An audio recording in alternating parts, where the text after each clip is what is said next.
नमस्कार दोस्तों जैसा कि आप स्क्रीन पे देख पा रहे हैं कि ओबेसिटी मैप इन किड्स एक्चुअली क्या है कि एम्स के द्वारा दिल्ली में प्राइवेट और पब्लिक स्कूलों के अंदर एक स्टडी की जाती है और स्टडी में पाया जाता है कि जो प्राइवेट स्कूल के जो बच्चे हैं वो पब्लिक स्कूल के बच्चों से ज़्यादा मोटे हैं। और साथ ही डॉक्टर के द्वारा ये भी रिवील किया जाता है कि जो बच्चों के अंदर माल न्यूट्रिशन का मतलब ये नहीं होता कि बच्चों के अंदर न्यूट्रिशन की कमी है, बल्कि एक लेवल से अब वो भी माल न्यूट्रिशन ही बोला जाता है, जो कि वो भी बिल्कुल ही ख़राब है बच्चों के लिए। और ये बच्चों के लिए मेटाबॉलिक सिंड्रोम होती क्या है, ये सब चीज़ें हम समझते हैं। उससे पहले देखते हैं कि स्टडी क्या रिवील करती है। क्या स्टडी हमें बताती है? स्टडी बताती है हमें कि बच्चों के अंदर जो प्राइवेट स्कूल के बच्चे हैं वो 24% की रेट से मोटे हैं। एक्चुअली ये स्टडी 3888 बच्चों के ऊपर की जाती है और 6 साल से 19 साल के बच्चों के बीच में ये स्टडी की जाती है, जहाँ पे पाया जाता है कि 24% का रेट है जो प्राइवेट स्कूलों के अंदर मिलता है और जो 5% का रेट पब्लिक स्कूल के बच्चों के अंदर मिलता है। और पाया जाता है कि तकरीबन इस 24% में 13% बच्चे सेंट्रल ओबेसिटी मीन्स की जो बेली फैट है उसका शिकार मिलते हैं। और साथ ही इसमें ये भी रिवील किया जाता है कि जो बच्चों के अंदर जो बीपी का रेट है मीन्स हाइपरटेंशन है, तो वो 7.4% के हिसाब से सेम मिलती है पब्लिक स्कूल के बच्चों के अंदर भी और जो प्राइवेट स्कूल के बच्चों के अंदर भी। बट इसके बावजूद साथ ही स्टडी में ये भी बताया गया एक मेटाबॉलिक सिंड्रोम है जो वो भी बच्चों में आजकल बहुत ज़्यादा मिल रही है। और ये मेटाबॉलिक सिंड्रोम होती क्या है? एक्चुअली क्या है कि बहुत सारी भी जो 4-5 कंडीशन जो बच्चे के अंदर या किसी भी इंसान के अंदर अगर वो खराब मिल जाती हैं तो उसको मेटाबॉलिक सिंड्रोम डिक्लेयर कर दिया जाता है उस कंडीशन को। और उस कंडीशन के अंदर बच्चे क्या इंसान के कुछ समय के बाद हार्ट स्ट्रोक, डायबिटीज़, ये सब बीमारियां हैं जो लीवर फेल, किडनी फेल, ये सब होने के चांसेस बहुत ही ज़्यादा बढ़ जाते हैं। और वो कंडीशन होती क्या है?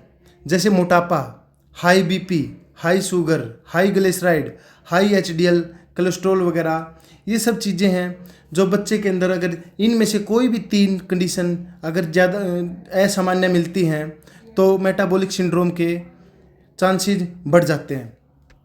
बट हम ये चीज़ समझ जाते हैं कि high BP, high sugar, obesity, ये सब चीज़ें तो हम समझ जाते हैं, लेकिन ये एचडीएल क्या है? High density lipoprotein. एक आसान सी भाषा में समझते हैं कि हर चीज़ को एक दूसरी जगह से जाने के लिए कुछ कैरियर की ज़रूरत पड़ती है।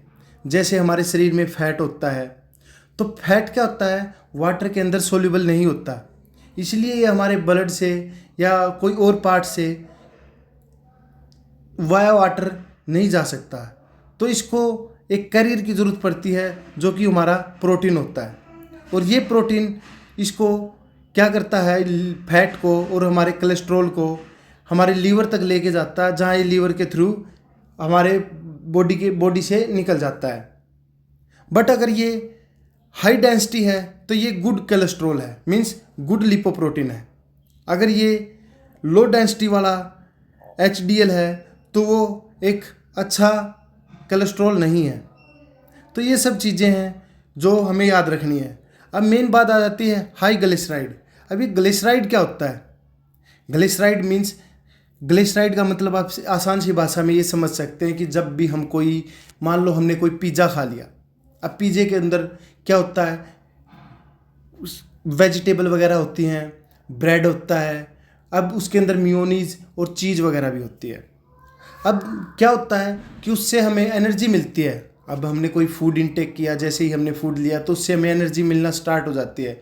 बट कुछ एनर्जी जो कि जैसे जो चीज़ वगैरह से मिलेगी, वो एनर्जी इंस्टेंट ना मिलके धीरे धीरे मिलती है। और अगर उस एनर्जी को हम यूज़ नहीं करेंगे तो हमारी ब्लड वेसल के अंदर ट्राइग्लिसराइड के रूप में, एक अजीब से फैट के रूप में हमारी ब्लड वेसल में इकट्ठी हो जाएगी।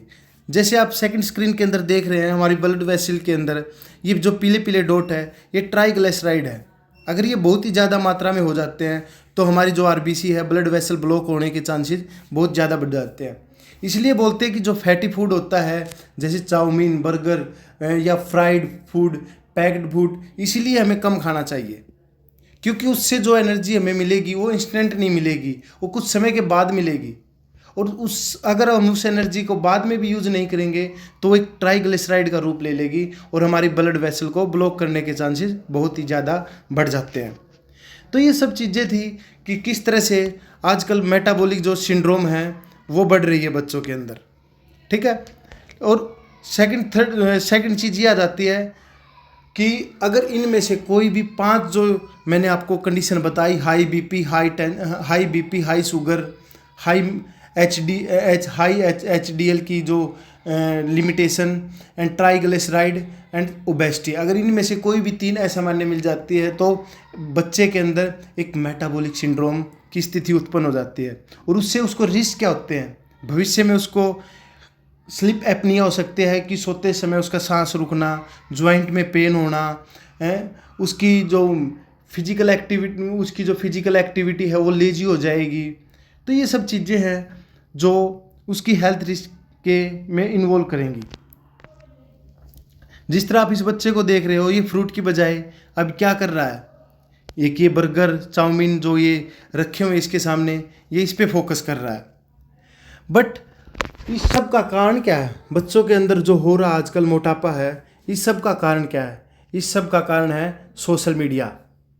बच्चों को एक फ्लेवर फ्रूट देना, फ्लेवर जो आजकल जो फ्लेवर वाले आइटम है वो देना, बच्चों को साथ में एक शॉपिंग करने लेके जाना। मान लो अच्छा है, अपने बच्चों को हम साथ में लेके जाते हैं, लेकिन बच्चे क्या करते हैं, जिद करके वो ऐसी चीज़ें उठाते हैं जो उनको आज तो अच्छी लगती हैं बट वो उनकी सेहत के लिए खतरनाक भी हैं। बच्चे आजकल क्या कर रहे हैं, इंडोर एक्टिविटी बहुत ज़्यादा करते हैं, स्क्रीन टाइम उनका इंक्रीज हो गया है, सोशल मीडिया पर वो सोशल मीडिया बहुत ही ज़्यादा देखते हैं। आउटडोर एक्टिविटी जैसे ग्राउंड में खेलना हो, कोई फिजिकल एक्टिविटी, ये सब बच्चे बहुत ही आजकल कम करते हैं। यही है कि ओबेसिटी आज के टाइम पे एक टिकिंग बॉम्ब की तरह क्लिक हो रही है, क्योंकि हमें सभी को पता है कि ये जो बच्चे के अंदर जो मोटापा है ये इसके लिए खतरनाक है, बट फिर भी हम ध्यान नहीं देते।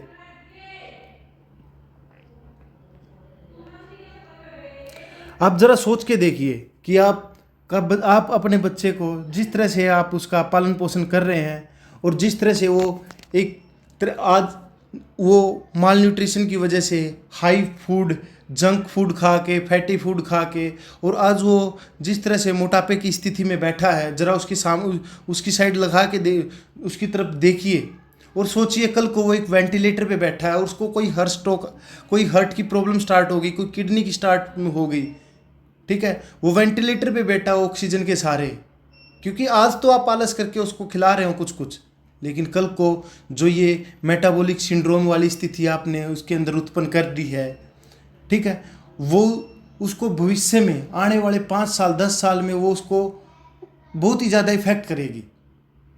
उसको सोसाइटी के अंदर भी एक स्टिग्मा की तरह देखा, उसको एक खुद को शर्म आएगी कि लोग उसको मोटा बोल रहे हैं। इसलिए अपने बच्चे का ध्यान रखिए और कोशिश करिए उसको एक हेल्दी फूड, एक अच्छा डाइट चार्ट वगैरह उसको फॉलो कराइए और कोशिश करिए कि उसको कम से कम 2 या 3 घंटे फिजिकल एक्टिविटी में उसके ज़रूर डालिए, क्योंकि अगर हम फिजिकल एक्टिविटी करते हैं तो हमारा फैट बर्न होता है और वो फैट बर्न होगा तो नया फैट जो शरीर के अंदर आएगा उसको एक अच्छी पोजीशन मिलेगी। तो ये सब बातें हैं जो हमें ध्यान रखने लायक है। एंड जुड़े रहिए चैनल के साथ और थैंक यू सो मच।